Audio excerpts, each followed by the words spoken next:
Hi, I'm John Wilson.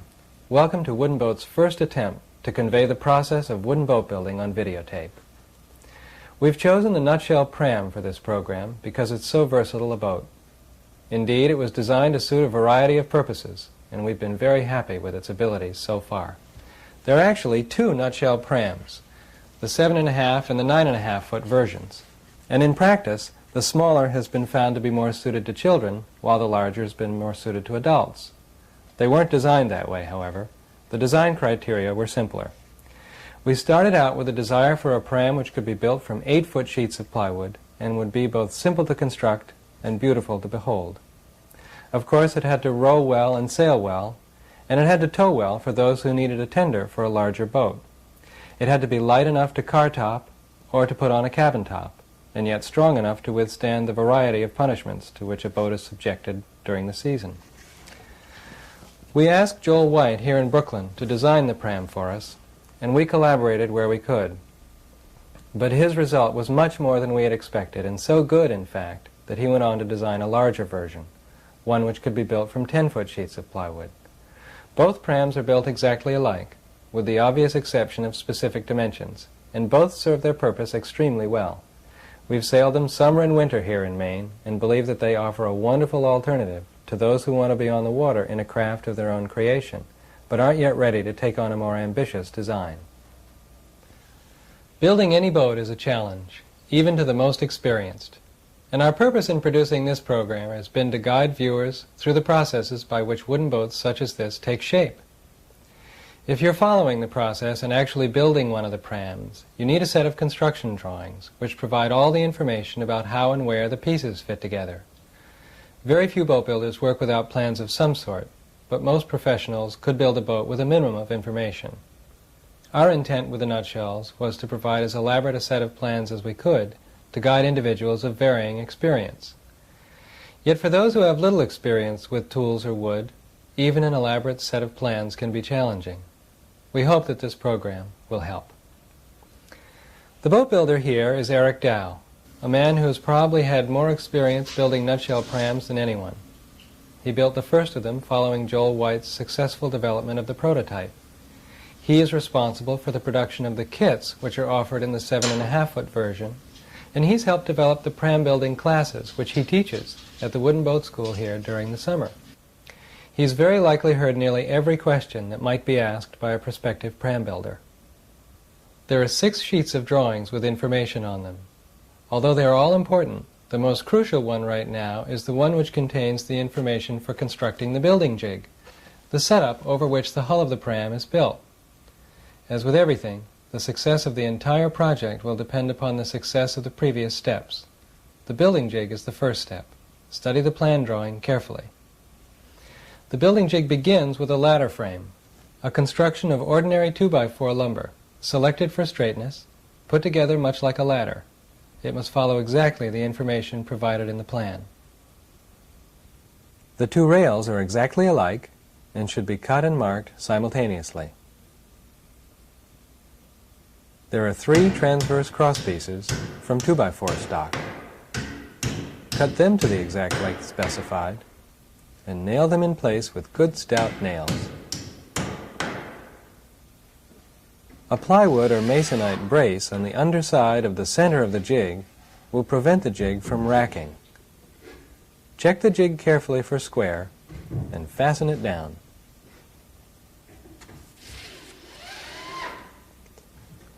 Using drywall screws with an electric driver is a quick and simple method for installing temporary fastenings. Because they need no pre-drilling, they can be installed almost as fast as nails. Yet their holding power is considerably greater.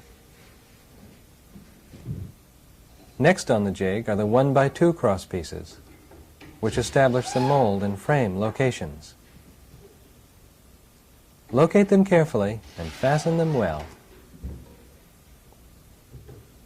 The 2 crosspieces on the ends are beveled to follow the angle of the bow and stern transoms, as indicated in the plan. Since these 2 pieces determine the length of the pram, they must be accurately positioned.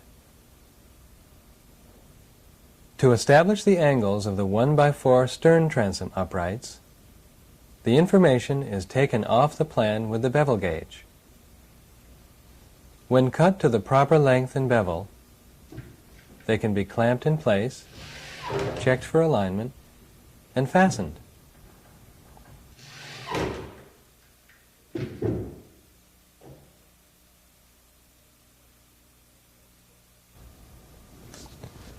The next step in the process is to make the pattern for the laminated forekeel and to make the bending forms for it and the midships frame. The bending forms are made from 3/4 inch fir plywood. After tacking the full-size drawing of the midships frame to the plywood, you can transfer the inside line and center line of the frame by pricking through with a push pin.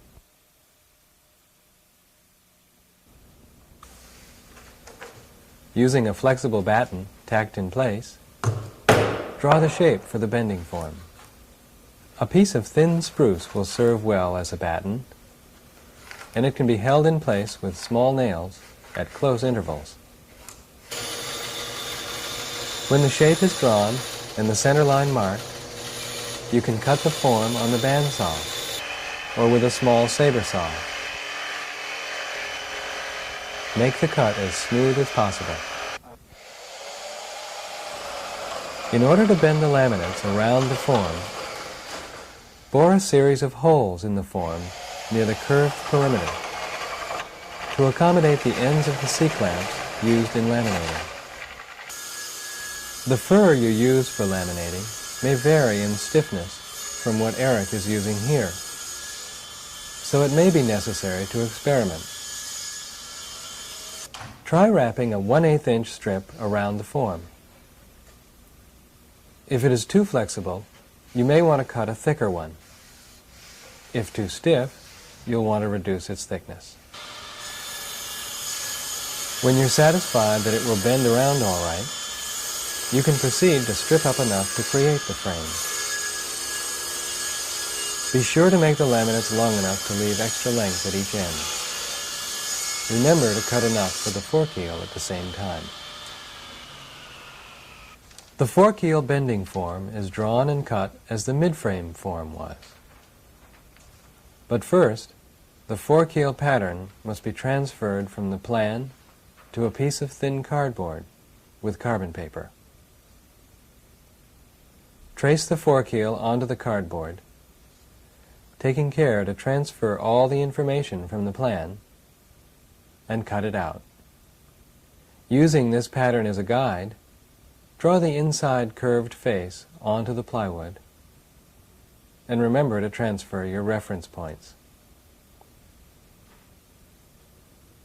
To laminate on the bending forms, wrap the curved perimeter with plastic to prevent the glued frame from adhering to the form, and install a series of blocks to help keep all those 1/8 inch laminates in line. Set the assembly upon a couple of sawhorses and clamp it in place. Mixing the waterproof glue can be a messy process, whether it's epoxy or resorcinol. So provide yourself and your work area with plenty of protection. If you're using an epoxy glue, you'll need to make a measuring stick, marked for the correct proportions for your mixing container. In any case, be exacting and follow the manufacturer's specifications carefully. Mix the glue very thoroughly. Working on a bench protected with plastic, spread the glue in an even coat along each surface. The important point is to have complete coverage, no voids in any glue joint. Stack them as you go. While epoxy glues have an advantage in being gap-filling, which resorcinols are not yet formulated for, you should strive for tight glue joints. It's relatively easy with a lamination such as this, but more difficult in planking.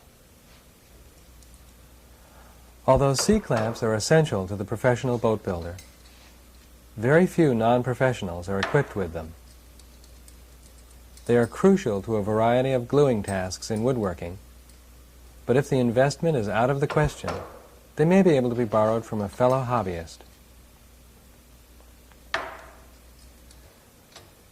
Begin clamping the laminates together at the middle and work out to the ends. Work carefully as you bend them, letting them slide into place together. Clamp firmly, and remember to keep the laminates in line with the guide blocks. When all your clamps are in place and everything is snug, clean up as much of the excess glue as you can, since when it cures, it is difficult to remove. Laminating the forekeel is just the same, with plastic for protection where glue will squeeze out and spill, and guide blocks to help keep the laminates in line. Note that because of the shape of the forekeel, you may use a number of shorter pieces in the area of its forward lower corner. This will save glue, wood, and time. Let the two assemblies cure properly, remembering that cooler temperatures require longer curing times. You can check the cure by testing any of the excess glue. It should be like hard plastic. If it demonstrates any softness, it's not quite ready. Don't remove the clamps until you're sure it's cured.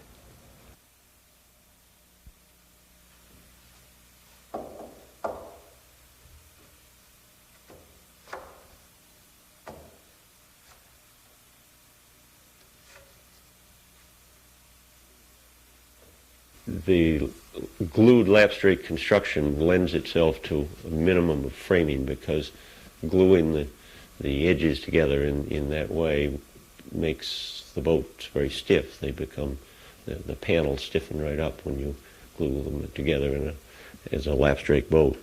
And so that allows you to reduce the framing to a real minimum. And I think it's worked out very well. The boats are light and they're very strong. And they're easy to take care of because the inside is so smooth that you don't have a lot of framing to keep painted and keep clean. The framework over which the pram is built consists of a series of transverse members: the bow and stern transoms, the laminated midships frame, and two temporary station molds of fir plywood. The station molds are traced from full-size patterns onto plywood. Tack the drawing to the plywood, taking advantage of the straight edge by aligning it with the top edge of the pattern.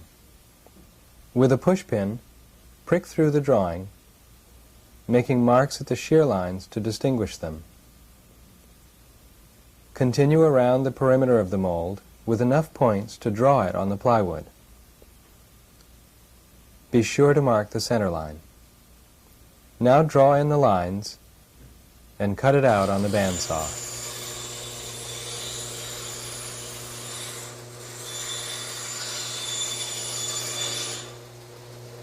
Station 1 requires a notch for the forekeel.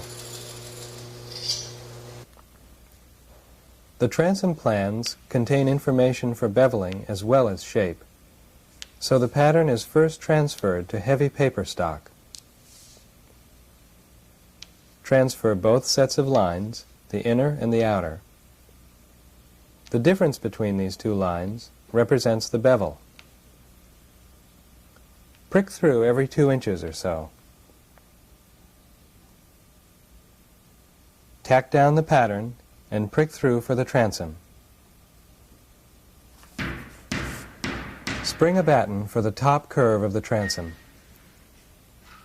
Tack it adjacent to the pinpricks so that your scribed line will run through the marks. The batten should be tacked 6 inches beyond each end of the curve to ensure that it is fair all the way through.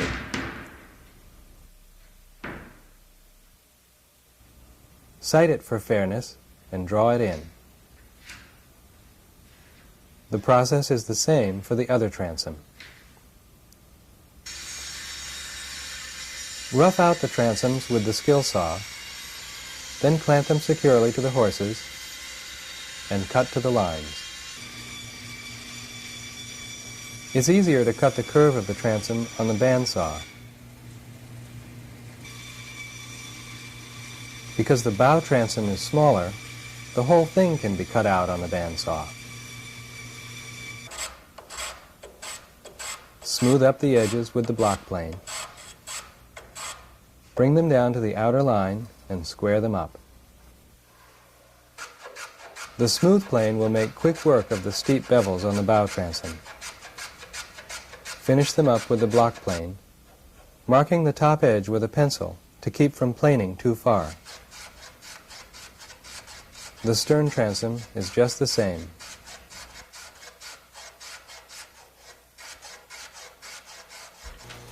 An alternative to planing the entire bevel is to use the bandsaw, tilting the table for the angles given in the plans. Finish the edges with sandpaper so the glue bond is better. Now fit the temporary cleats to the insides of the two transoms. Determine their locations from the plans and fasten them in place with drywall screws.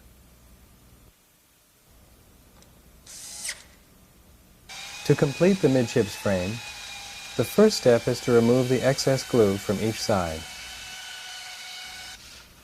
Then plane everything down to the finished dimensions. Set the frame back on its form and place the full-size drawing over it. Tack the drawing down and prick through the center line, shear lines, plank facets, and limber holes. Draw the frame to shape and cut it out, remembering to leave the frame ends long as in the plan. Cut the limber holes with care. Plane the newly sawn surfaces smooth and return the frame to the form. Fasten the cross spall in place according to the plan. Transfer the center line to the cross spall, taking care to be accurate. The top of the cross spall and its center line are reference points for lining up and plumbing the framework later.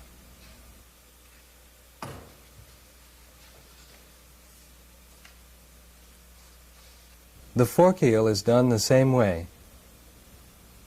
Remember to transfer the mark for station 1 and the hole for the painter.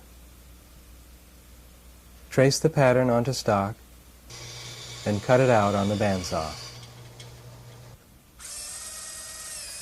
Drill the hole for the painter now and over a waste block so that the wood doesn't split out on the exit side. Smooth up the limber holes now while it's easy. Set up the ladder frame for the station molds. Make sure it is level fore and aft and athwartships. Fasten it to the sawhorses with a drywall screw in each corner. Mark the center line on each end of the ladder frame, stretch a chalk line, and snap it. Make the marks permanent on each crosspiece.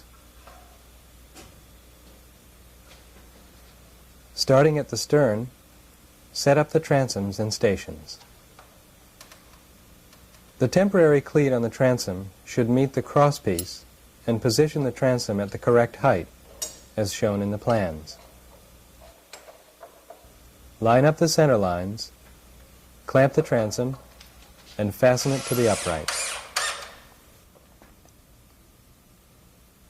Next, the Station 3 mold is aligned, clamped to the crosspiece, and fastened.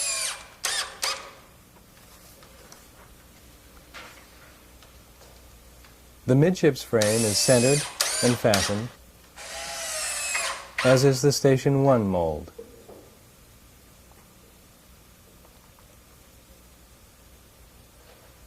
Eric clamps a framing square to the station molds in mid-frame to hold them plumb while they're being braced. To fasten the bow transom and forkeel together, mark the guidelines for either side of the forkeel on the inside of the bow transom. clamp the forkeel to the transom, adjust its position, mark for the fastenings, and drill the holes along the center line. Now disassemble it, clean it up, and apply the glue. The forkeel can now be permanently fastened, and clamping is unnecessary. The height of the transom is determined by the cleat on its inner face, and the fore and aft alignment is indicated by the Station 1 reference mark.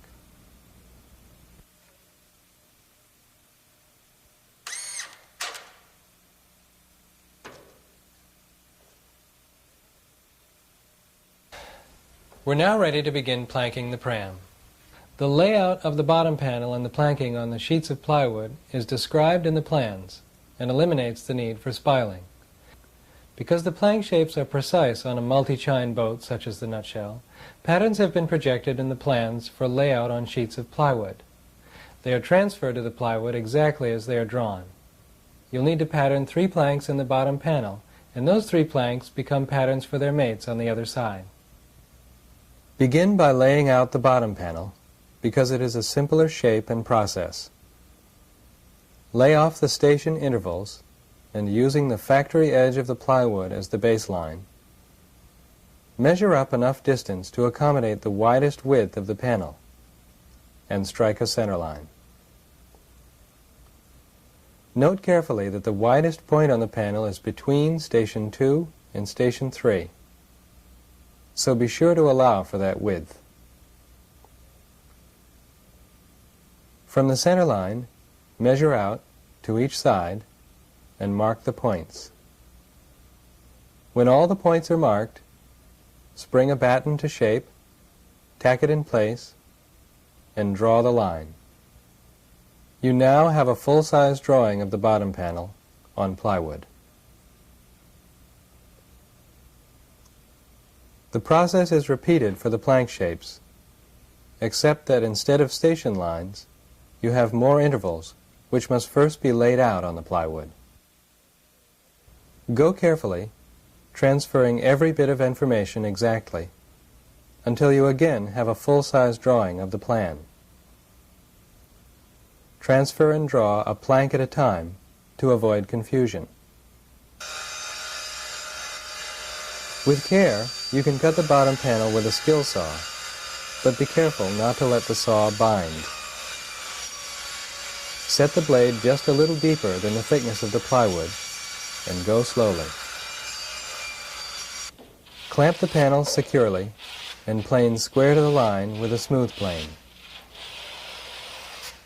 The beveling will be done in place.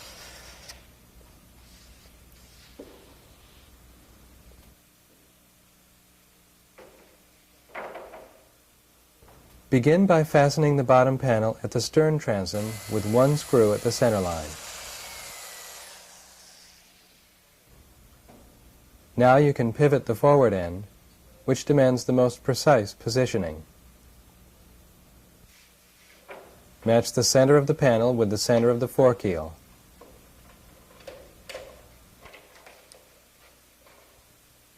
The midships frame can be sprung, if necessary, to align with the inside of the bottom panel.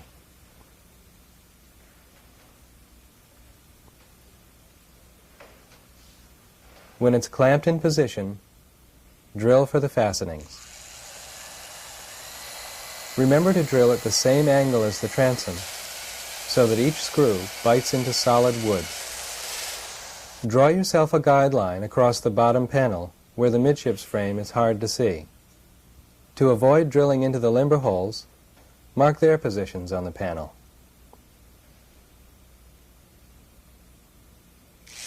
When drilling for wood screws, remember that the heads of the screws are set a little below flush with the surface. Use a combination drill and countersink, but be careful not to bore too deeply with the countersink. In thin plywood, sink the drill just enough to accommodate the head, and let the screw draw itself deeper as it's being driven home. A guideline over the forkeel helps too. Now the panel comes off, and all gluing surfaces are cleaned of any traces of sawdust. The panel will be glued to the transoms, the midships frame, and the forkeel, but not to the station molds. To glue and fasten the bottom panel permanently, spread the mating surfaces with epoxy. Coat the limber holes with epoxy to seal the wood against moisture. Lay the bottom panel in position and fasten it down. 5 screws, spaced evenly across the transom, and 7 across the midframe, is a good schedule.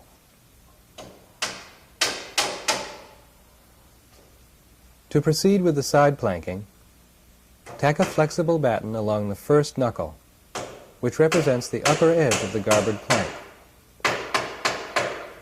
The batten serves as a guide for the final beveling on the bottom panel. For now, rough cut the bevel on the bottom panel with a smooth plane.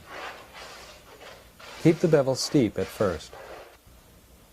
Check the slope with a short stick that rests on the batten and lies along the bevel. Bring the bevel carefully down to the point at which the stick lies flat on it. Work in small increments and check it frequently to avoid planing the bevel to a feather edge. When you're working with plywood, the laminates offer a visual guide to the consistency of your planing. Keeping the width of the laminates constant indicates that you're proceeding uniformly. To bevel the forkeel, plane from the bottom panel in a continuous sweep to the center line.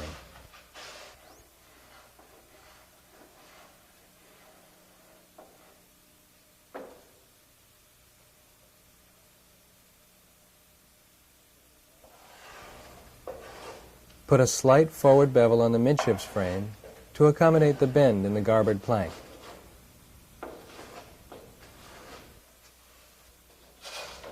Cut the garboards from the plywood sheets and plane the edges square. The inside curves require the spokeshave, as the plane won't fit in here. Take care to hold the spokeshave square and make your strokes as long as you can. Before fitting the garboards, the bottom panel should be cut flush with the stern transom. Hold the saw against the transom, but not so hard as to cut into it. Cutting upside down minimizes the risk. Now try the garboard plank. Clamp it amidships and tack it temporarily at the stern transom. Clamp it at the forkeel and tack the forward upper corner to the bow transom. Now tack it at the midships frame and remove the clamp. Scribe the underside of the garboard along the center line of the forkeel. Then remove it, cut it, and plane it smooth and square. Tack the garboard back in place and proceed to the second one. Clamp and tack it in place as you did the first one. You'll have to lift the first garboard from the bow transom in order to mark the second one along the forkeel. The garboards meet at their inside edges along the forkeel and leave a gap at their outside edges. If there's a less than perfect fit at the inside edge, it can be corrected in place with the plane. Check that you have solid contact where the planks bear along the bow transom.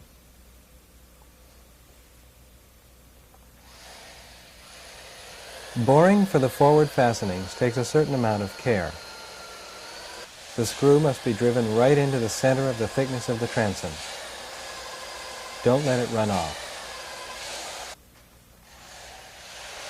The remaining fastenings are straightforward.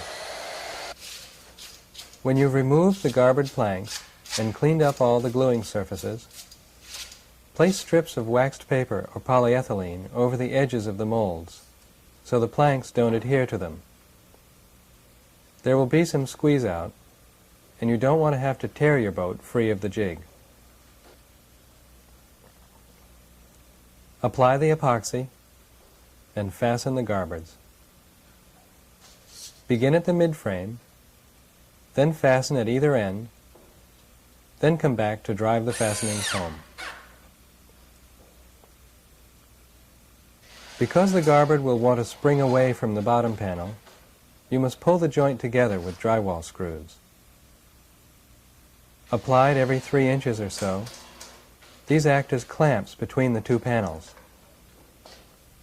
It's important to get all the fits as tight as possible and to be certain that the glue bond is solid. As soon as the garbards are fastened down tight, go underneath and scrape off any excess glue. It's impossible to remove once the glue is cured. The beveling of the garbards follows the same procedure as the beveling of the bottom panel. Tack a batten along the line of the middle plank at the knuckle, and using a guide stick, cut the bevel on the upper edge of the garbard. This is a much steeper bevel, so keep in mind that it will take shape fast.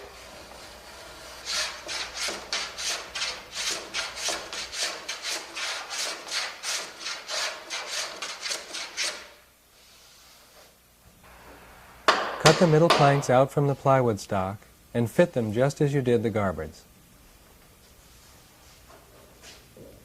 When you're satisfied that the plank is located properly and the bevels and fits are right, bore for fastenings into the transoms and midships frame.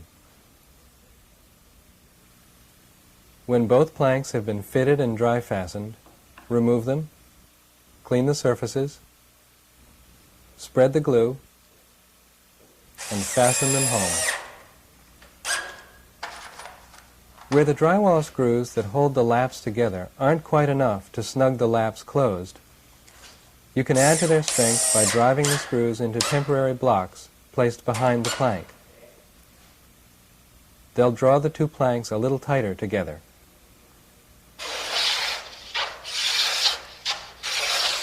Now you're ready for the shear plank, the procedure for which is the same as for the other two planks.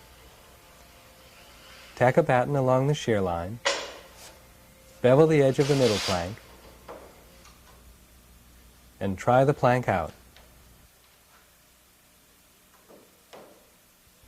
With the shear plank in place, the transoms are now hidden. So draw a guideline to locate the transom edge. Again, where the glue joints between the shear plank and the middle plank are open, bring them together with drywall screws. Remember to scrape the excess glue off after each gluing operation before it gets a chance to cure. The glue usually requires an overnight cure at optimum temperatures, but cooler conditions really lengthen the curing process. If you feel that the glue is curing slowly, give it a few more days on the jig.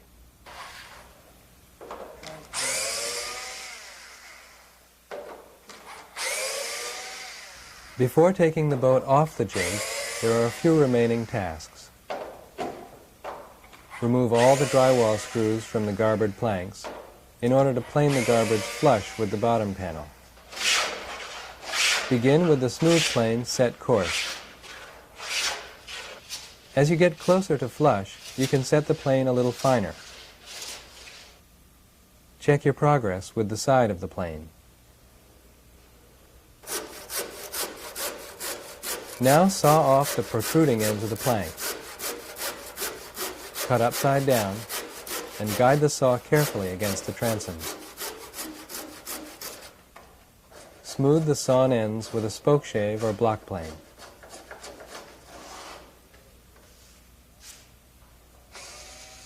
Now remove the screws that fasten the stern transom to the uprights. And going underneath the boat, remove the cleat that locks the stern transom to the building jig. Remove the midships frame brace as well. The last step is to saw through the midships frame just above the shear plank on both sides. Find a friend to lend a hand and lift the completed hull clear.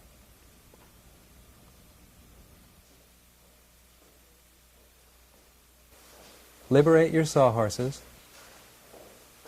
Bring the boat back, right side up, and behold your accomplishments.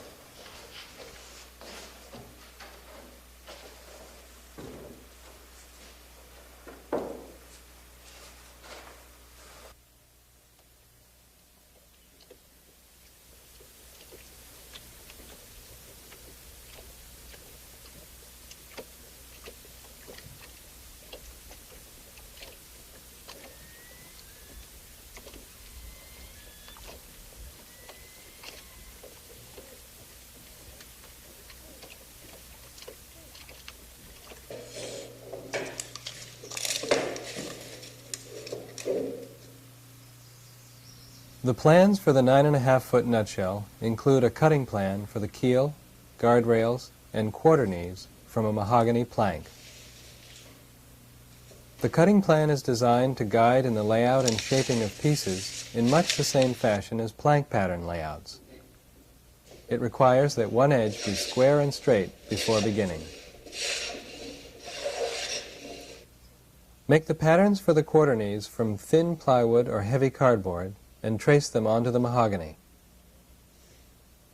Be careful to lay out the patterns in such a way that you have matching knees, not duplicates.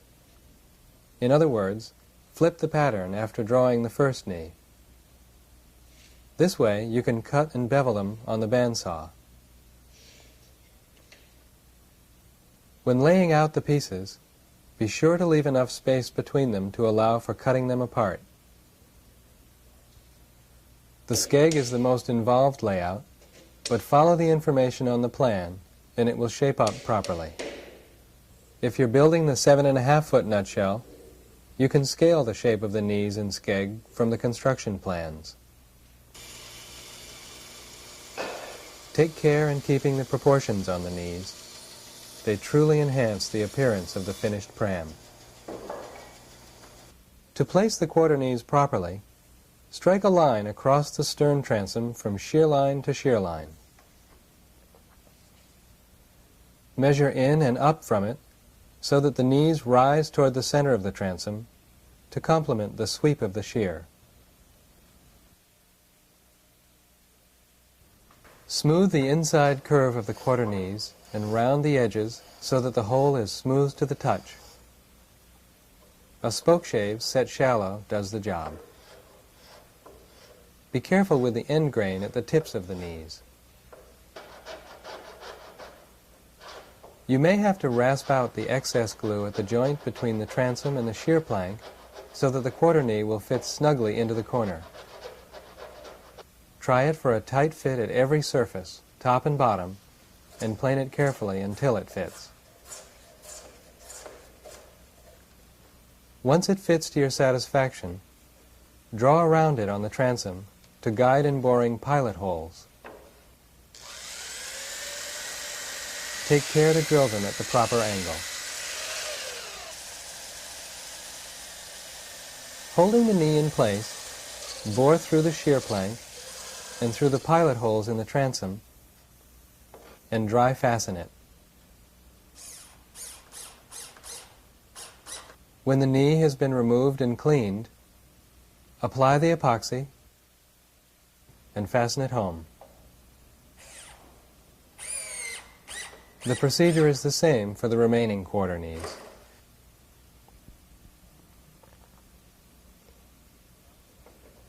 The next step is to scribe a line along the inside of the shear plank at half the width of the guardrails to serve as a guide for drilling. Mark the intervals of the fastenings with a rule. Rip the two lengths of mahogany for the guardrails, clamp them in place, and drill from the inside out in order to get good holding for the screws. Leave the rails a little long and glue and fasten them in place. To cut out the daggerboard trunk sides, lay out the dimensions so that you can rough cut a section of plywood easily. Then cut out each side from it. Cut the head posts for the trunk to the proper thickness.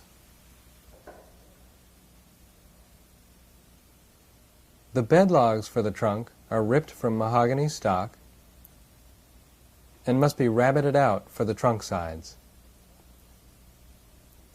To set up for the rabbiting, sketch a cross-section of the bed log on a piece of scrap.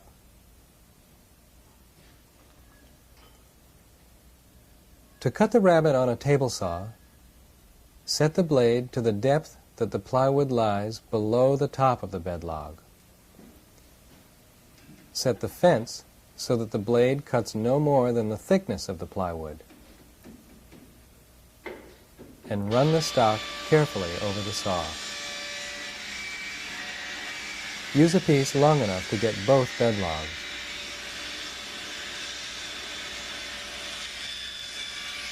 To finish the rabbet, set the blade a little lower than the thickness of the plywood, and set the fence so that the blade cuts no more than the depth at which the plywood lies.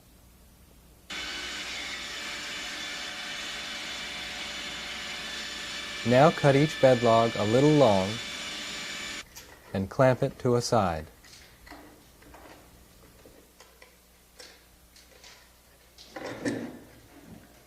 Bore into each bed log for the fastenings and try the fit. Then glue and fasten each side. If the inside surface is a little uneven, plane the bed log flush to prepare for fitting the head posts. Clamp the head posts in place and bore for the fastenings.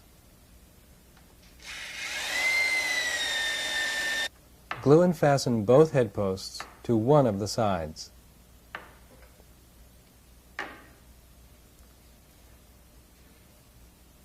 Now assemble the whole trunk temporarily.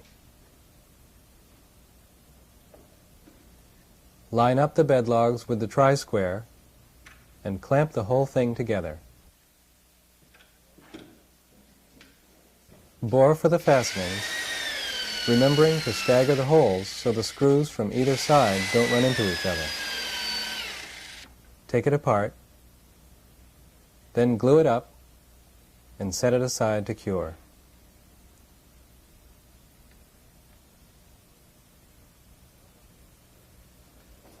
Now locate the seats. They lie parallel to the shear, and their exact positions are determined from the construction plan. With the locations marked on the planks, you can determine the length of the seats and their bevel. This is done with a length of scrap nearly as long as the seat and two pieces of thinner stock, the width of the seat, clamped to the ends. The entire assembly sits at the seat line you've marked, and the end pieces lie in place against the planks. This provides a means for scribing the correct shape of the ends. When you've scribed it, tack these ends securely so that you can place the pattern directly onto the seat stock. Before you cut the seat to length, determine the bevel of the ends with a bevel gauge, while the pattern assembly is lying in place. Transfer the information from the pattern to the stock, and then cut the ends on the bandsaw. If you're cutting it out by hand, you'll have to use the bevel gauge as a guide. Go carefully, and the seat will fit exactly as it should.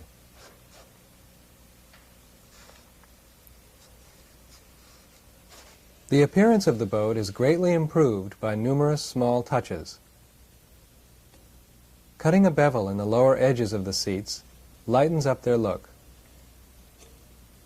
Scribe lines as indicated in the plans, freehanding the curve at the ends. Plane down to the lines, using a spoke shave for the curves. Repeat this process for the other seats. The middle seat must have a notch for the midships frame. Locate and cut the notch in the pattern stock and transfer it to the seat.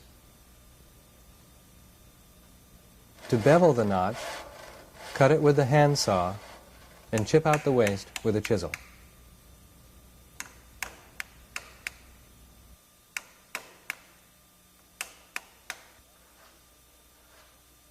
Now that the seats are fitted, make the support cleats. Rip a piece of mahogany stock and rip it again at a rough bevel to meet the hull. Then cut the stock into pieces, each measuring somewhat shorter than the width of the seats.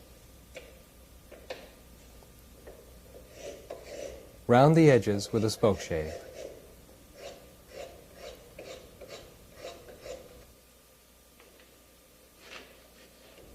Fit the cleat by scribing along the inside of the plank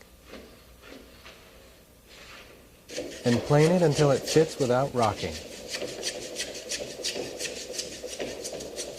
When the cleats are properly fitted, trace around them so that you can drill pilot holes.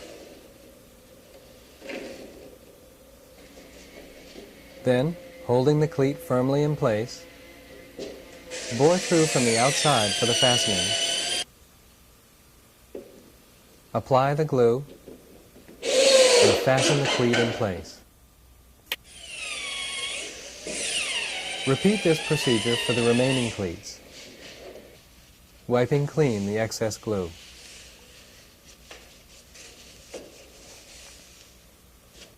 The daggerboard trunk assembly is now ready to be installed. The first step is to cut the bed logs off flush with the head posts.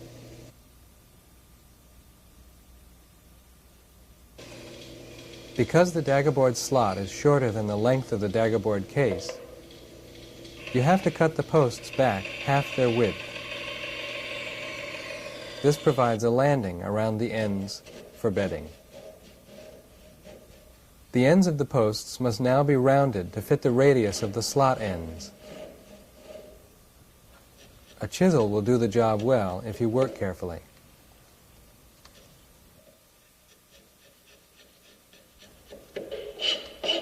When it's close, it can be smoothed with a rasp and sanded.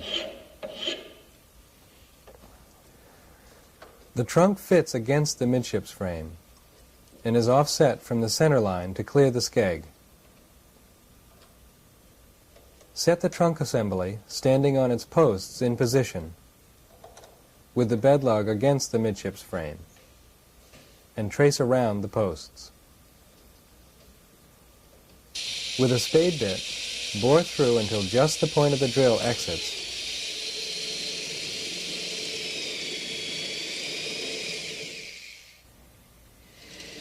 Then bore up from the bottom.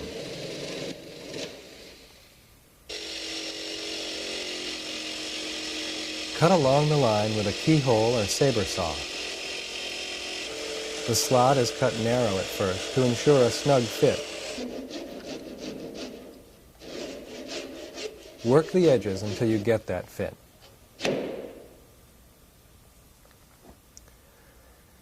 Set the trunk square with the bottom panel and scribe along the bed logs with a pencil to transfer the curve of the panel. Shave to the line with a spoke shave and a chisel around the posts so that it sits without bridging or rocking. Now place the midship seat on its cleats so you can mark a reference line on the trunk, indicating the trunk cutoff and the location of the notch beneath the seat. Scribe a line on the forward edge of the seat for determining the height of the cutoff. Now take the measure from the bottom panel to this line and transfer this measurement to the trunk. Using the bevel gauge, draw in the cutoff line. Remove any screws that are in the way and cut the trunk on the bandsaw. Place the trunk back in its slot and set the midship seat in place to scribe for the notch in the seat. Clamp the seat and chisel out the notch.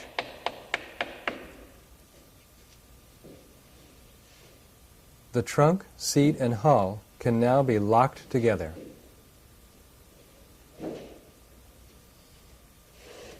In preparation for fastening the trunk, trace around the perimeter of the bed logs and bore pilot holes in the bottom panel. You'll need an assistant to complete the drilling from below.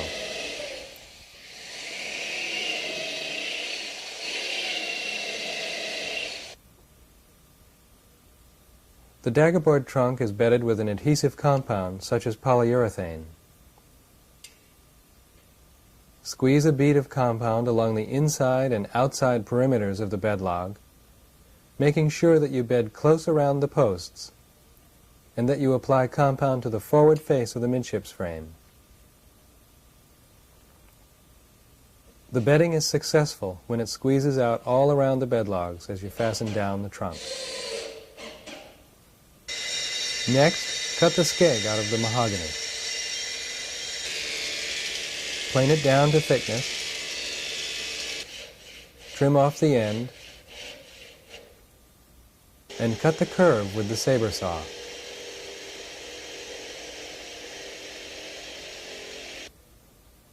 The skeg sits square against the bottom of the boat, so the face of the inner curve must be square. Smooth up the outer curve, and taper the skeg by taking it down evenly on each side.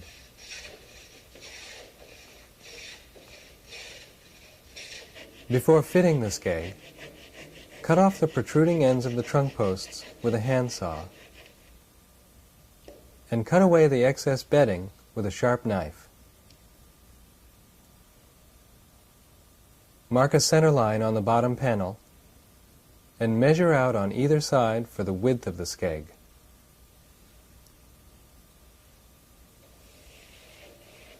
With a long, straight edge, mark this width accurately.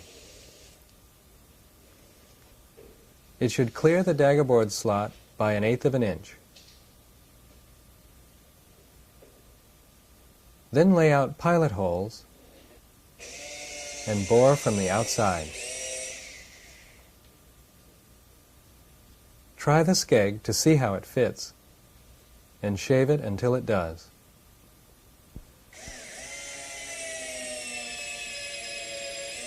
At the forward end, where the skeg fastens from the outside, the fastenings must be countersunk deeply so that the skeg can be fared into the garboards.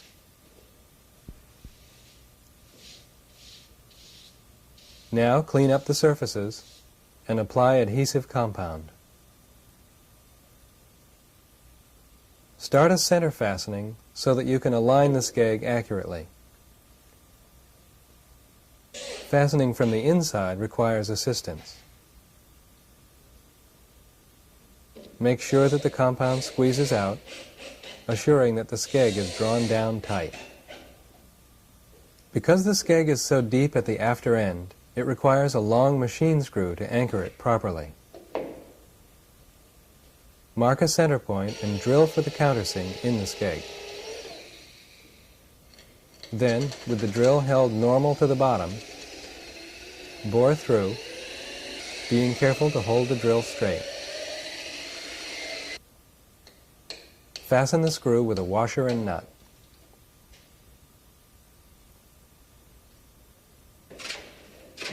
The forward end of the skeg can now be trimmed and fared. Check it with a batten and fare it smooth, keeping it wide enough to accommodate the half-oval brass strip.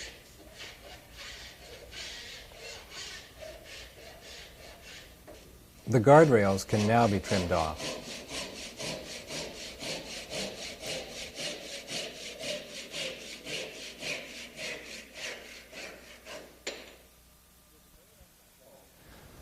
With the boat upright, you can now turn your attention to details. Plane the transom edge so that it's level, rather than square with its faces.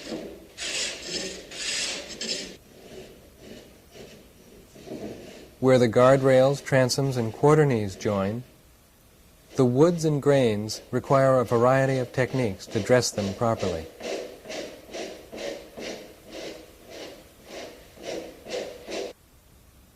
The sculling notch is detailed on the plan. Establish its depth and width, and scribe its arc with a compass.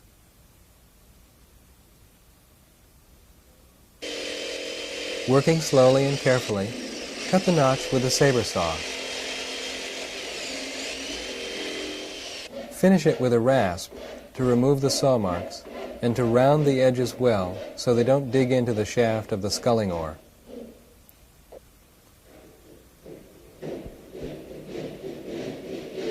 Saw off the protruding tops of the midships frame and round them off nicely.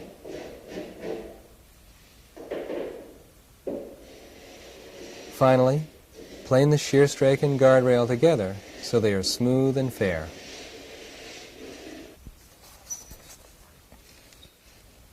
Since the forward seat in the sailing pram is also the mast bench, you have to bore a hole through that seat with an adjustable bit and brace, or a hole saw. Clamp the seat to a waste block to prevent the wood on the other side of the cut from splitting out, and proceed slowly.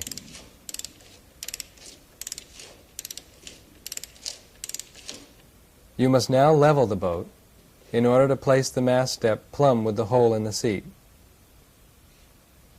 Accuracy here determines how the mast looks when stepped, and how the boat performs under sail. The shop floor is level, so Eric took 2 points from the drawings and established these points with blocks and shims using a guide stick.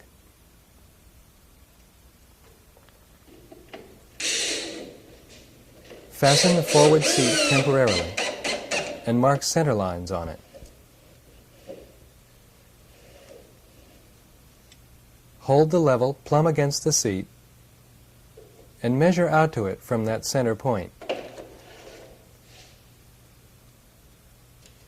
After marking for the bottom of the level, transfer this center point measurement onto the forekeel. Move it forward another ½ inch to provide for the rake of the mast, and this is the center of the mast step. From this point, you can locate the step by measuring half the width fore and aft. The mast step is notched just deep enough to seat on the forekeel. It lies at the same angle as the top of the forekeel, so the notch is a constant depth. The step must fit against the garboards and will have to be beveled. This is done by placing it in position, finding its height above the forekeel, and cutting a small block at exactly this height.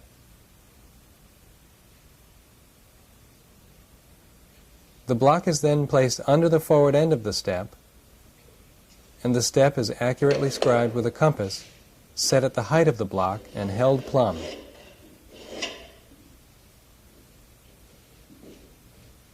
Any deviation from plumb in the angle of the compass will scribe too shallow a line. Cut the bevel with a smooth plane. Try it and plane it until it fits.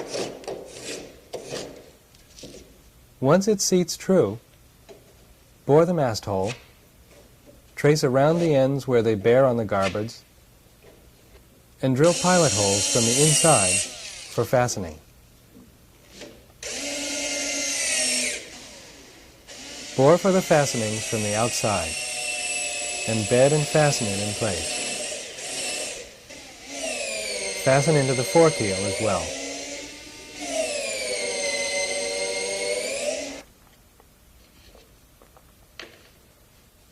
The rudder pattern is scaled from the plans directly onto the plywood. Lay out a grid on the plywood and plot points that will describe the lines of the rudder when a batten is fared through them. The tight curves require a very flexible batten. A discarded bandsaw blade makes a good one. Cut it out on the bandsaw.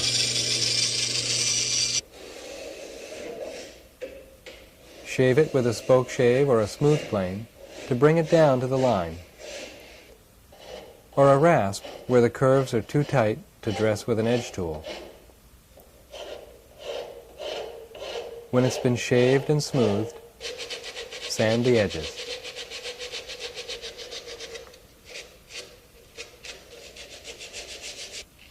A few shortcuts can be used in patterning the cheek pieces. If the stock is close to the final size of the pieces, you can first trace the upper part of the shape directly from the rudder, since at this point the three pieces are identical. Tack the two cheek pieces together and cut along the line. The lower curve must be scaled from the grid.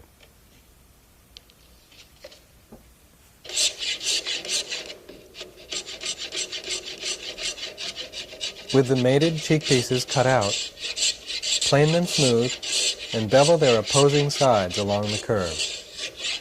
They must mirror each other, not match. Now pre-bore for the fastenings.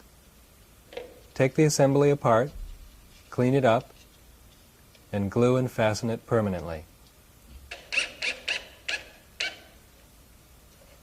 The tiller is also scaled from the drawings and cut out on the bandsaw. Notice that the forward end is nearly oval, while the after end stays rectangular. Plane it to shape and sand it smooth. The tiller cheek pieces are produced in the same way. Smooth them together and scribe them both for the bevel along their outside edges.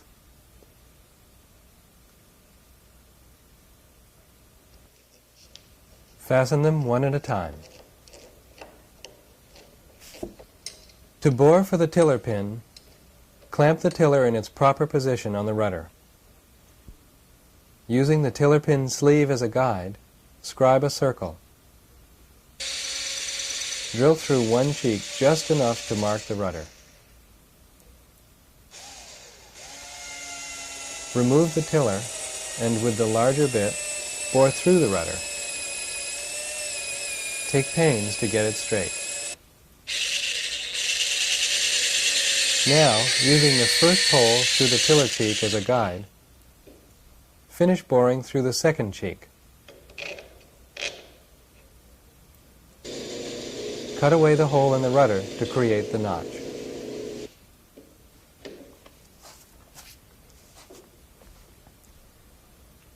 The dagger board is plotted from the plans. Draw the angle of the bottom with a bevel square, and then scribe in the radius of the two curves with a compass. Cut it out on the bandsaw.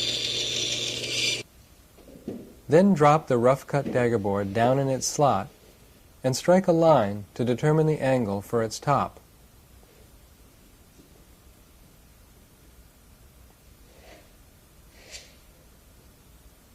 Transfer that angle with the bevel square to the correct height on the dagger board and cut it off.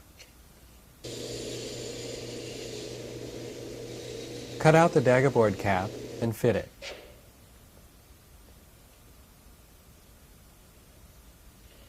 The streamlining bevel on the dagger board is also scaled from the drawings.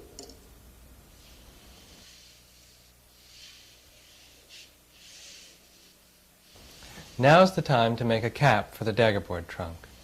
You need it when you're rowing and more importantly when you're towing the nutshell. It's a duplicate of the daggerboard cap, except that the board doesn't protrude. Be sure that the cap is secured when you're towing.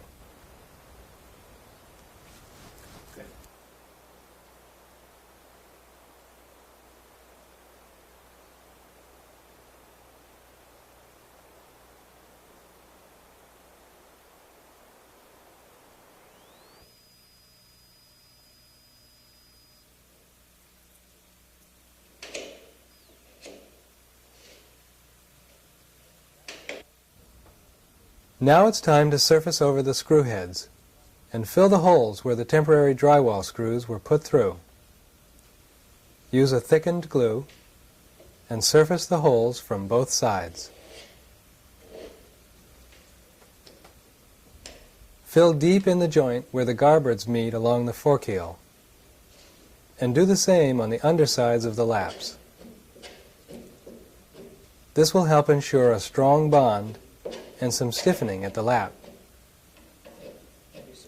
Scrape off the excess and smooth it as you go.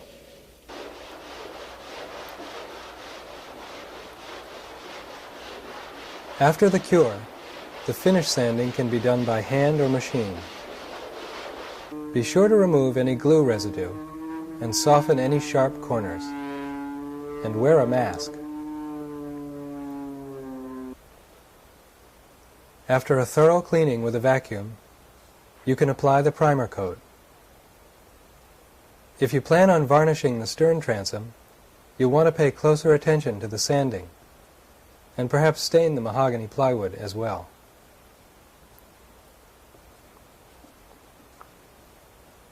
The first coat will show up nicks or scratches that weren't noticed before. These are surfaced with putty or trowel cement. Then the whole boat is sanded again, nearly to bare wood. Another coat of primer will give enough of a base for the 1 or 2 finish coats.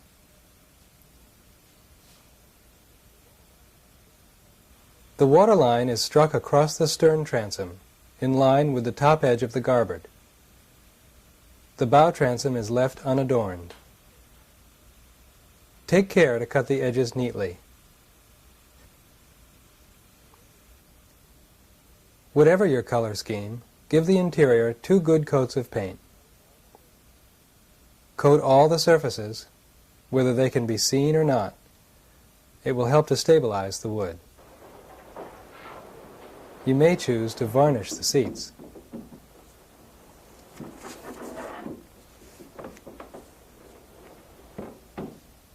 The seats can be fastened home as soon as the interior is painted.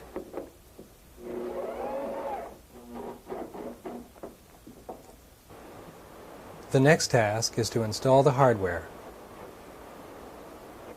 The bottom is protected from wear by a full-length strip of brass half-oval.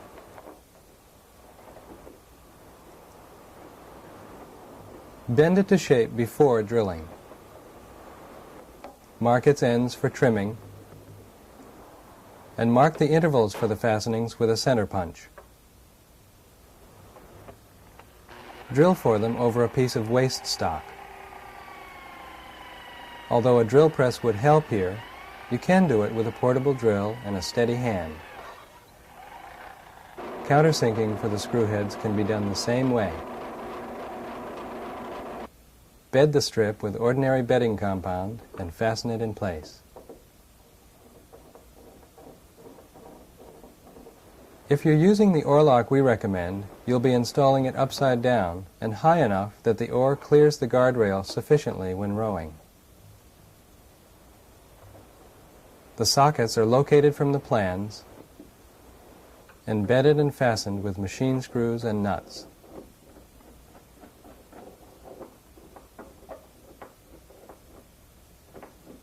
The rudder hardware is carefully mounted according to the plans. Since castings vary slightly, some fitting may be required. Check the alignment of the straps with the tri-square and drill for the fastenings.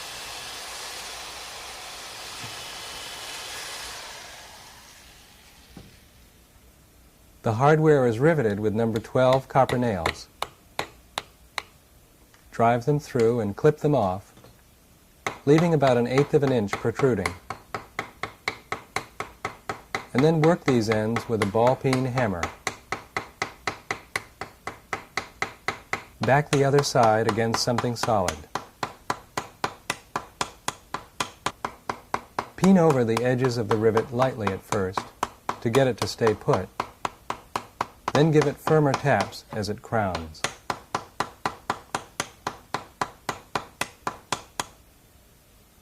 To lay out the location for the rudder post on the transom, use the framing square to strike a center line. Mark for the fastenings according to the plans.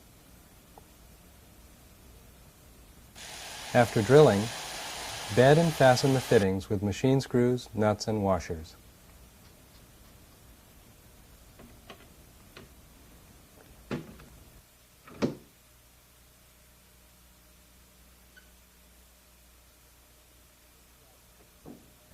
Any yacht tender or small boat should be fitted with gunnel guard. If it's tacked fabric, copper burrs keep the tack heads from cutting through the folded fabric. Tack the upper flange of the guard to the top of the gunnel, then pull the material over the guardrail. Burrs are unnecessary along the bottom edge.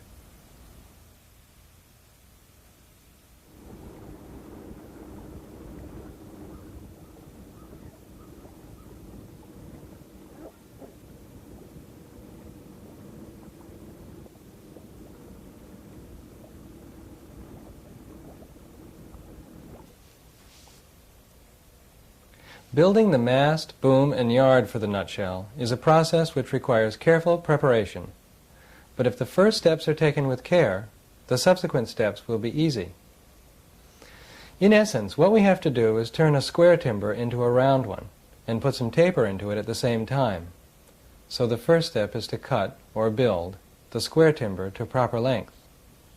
We'll construct a mast here, since it is the most complex of the 3 spars, requiring laminating to achieve the maximum diameter necessary, where it passes through the forward seat.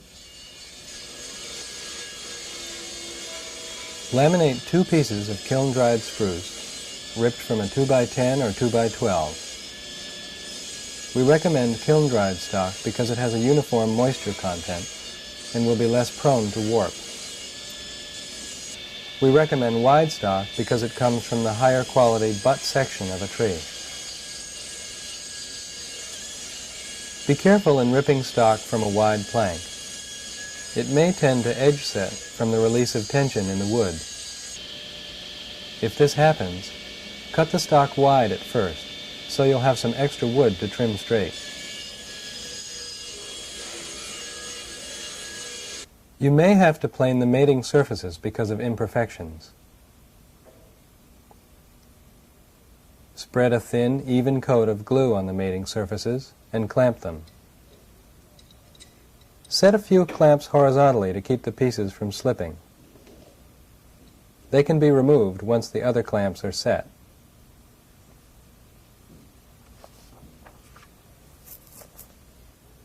Tighten the clamps as the glue is squeezed out along the joint, and remember to clean off the excess before it cures. Plane the glued timber with a smooth plane, being careful to check for square, even at this early stage. You must begin with a square section. If you don't, the tapering and rounding process will be off, and the mast may tend to be egg-shaped. To lay out the taper of the mast, begin by striking a center line along 2 opposing sides. Find the centers at each end, and snap a chalk line along the length. The taper is laid out by taking the diameters, as given in the plans, and transferring them to the sides of the mast at the specified intervals. The surest method is to divide the diameters in half and mark these measurements out from each side of the center line.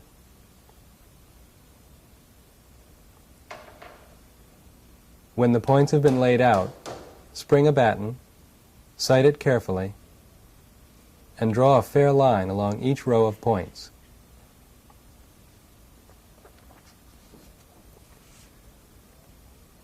Remember to draw only the lines of the first two opposing sides now, because the two other sides will be planed to shape. If you have a power plane, the shaping can be done quickly. If you use a hand plane, set it deep and dig in. You can saw it if you're careful, but remember, you want to smooth this spar, so use the tool that provides the smoothest result from the start. Repeat the process for the other two sides. You now have a four-sided spar. In order to round it, you'll have to plane 8 sides, then 16 sides, and from there the rounding will be easy. Rounding a spar is difficult to describe, but relatively easy to do.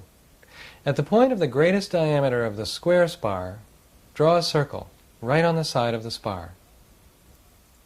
Now draw 2 lines tangent to the circle, one above, one below, and square across. We want to go from 4 flats of equal width to 8 flats of equal width. To do that, draw a pair of tangents which are 45 degrees from the square tangent. You should see 3 of the 8 flats indicated.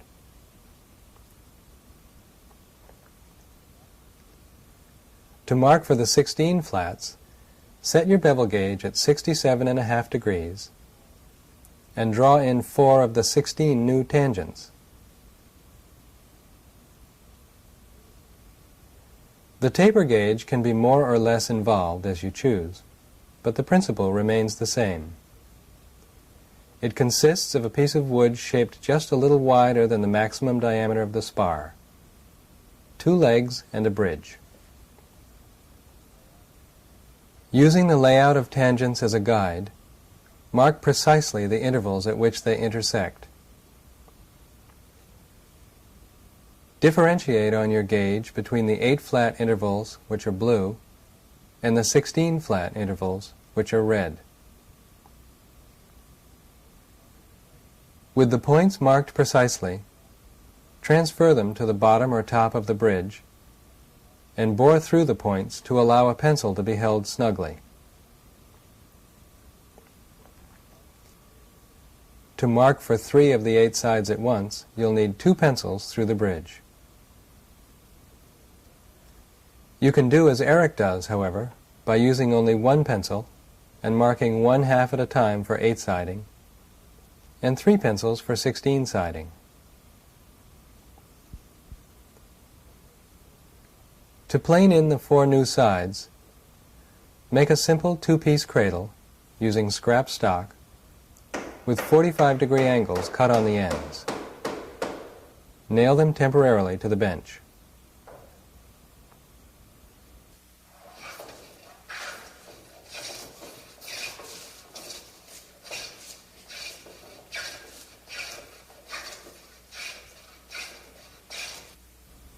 Eric finds it easier to sight in the lines for 16 sides.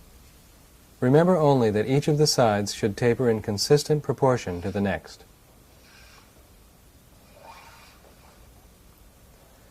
Rounding the spar is a matter of shaving the remaining corners. Using the block plane now, keep the shavings as long and thin as you can. As you move along the length of the spar, feel for high spots and shave them carefully. Use your hands to feel where the plane should be working next. When you're satisfied that its length and circumference are as round and smooth as they'll be with the plane, move on to sandpaper. A folded sheet of 60 grit paper will quickly cut through and smooth out the remaining high spots. Begin with spiral strokes, and as the shape comes smooth around, work more along the grain. When the spar seems as if it will get no smoother, go to 80 grit, then finish with 100 grit paper.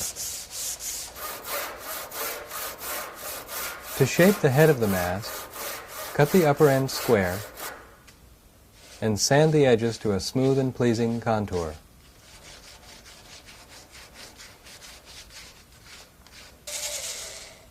Cut the slot for the halyard next, using a drill and saber saw.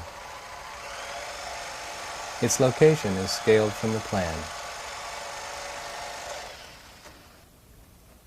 When the slot is roughed out, shape and smooth it with chisel and sandpaper to provide a fair lead for the halyard. Now it's ready for finishing. Whether you use oil, varnish, or paint, you'll want to suspend the spar above the floor or bench in such a way that you have access to the whole thing.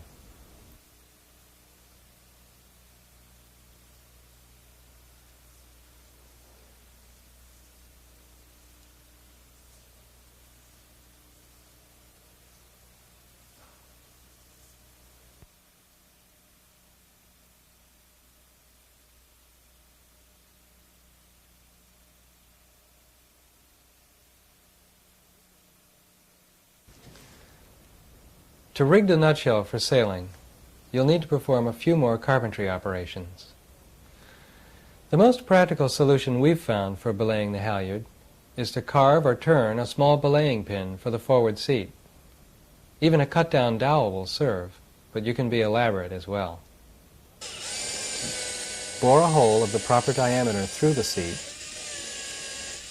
and set the belaying pin in place. For the sheet traveler, bore through the quarter knees and run a short length of line, stopping the ends with figure-8 knots.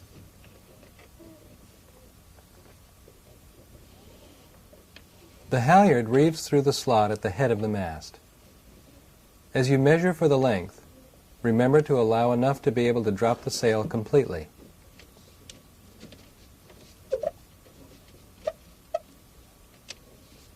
Now you can bend the sail on. You'll lash the throat and peak to the ends of the yard, then lace the head of the sail along it.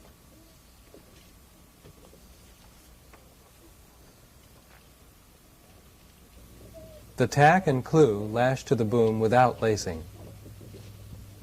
Lash the clew with plenty of extra length so that the draft of the sail can be adjusted if necessary.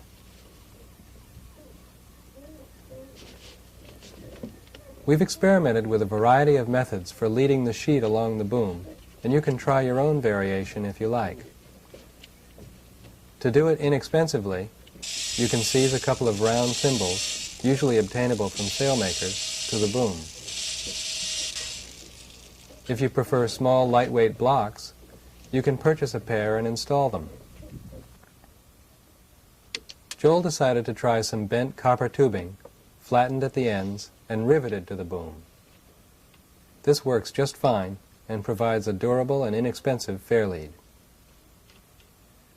You'll need a couple of long copper nails for rivets, nipped short and peened over burrs with a ball peen hammer, as you did on the rudder hardware.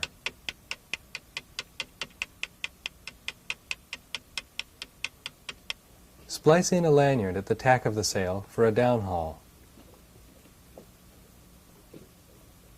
Splice in a snap hook for the traveler end of the sheet. Now bend the halyard to the yard with a clove hitch pulled tight and with a half hitch added to hold the tension.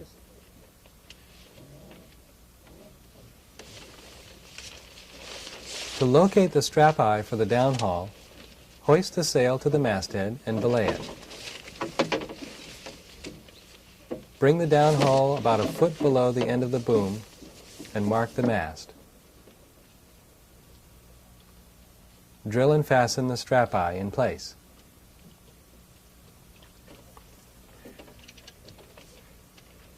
The sheet leads through the fair leads and down into the boat. Remember to make it long enough to be able to sail broad off. Now for a painter. Spliced into the forekeel and led out through a hole in the bow transom, the painter will be well located, even for towing. The oarlocks are fixed with lanyards tied to the middle seat, and with enough line to be moved to either rowing position, an advantage when there are just 2 people in the boat and she's down by the stern. They stow in the seat.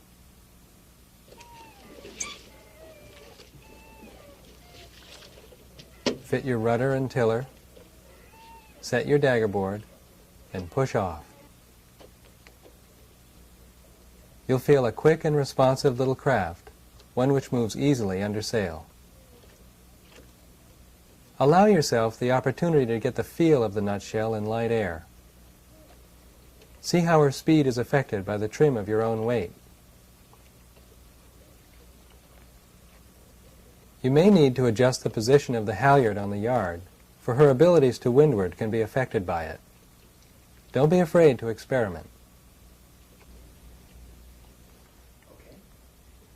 The shape of the nutshell encourages a motion that is kind in a variety of wind and sea conditions. Yet, like any open, unballasted boat, she has her limits. As the winds approach 20 knots, she must be sailed prudently. Heavy weather can appear with little warning, and providing your sail with a few reef points could make the difference between a pleasant afternoon and a serious struggle. Although the natural buoyancy of wood will prevent the nutshell from sinking out of sight if she fills or swamps for some reason, some blocks of flotation beneath the seats will help float her higher. That would make it easier to clear her of water in the event of a swamping. Sailed with care and good sense, the nutshell pram will provide years of pleasure for young and old alike.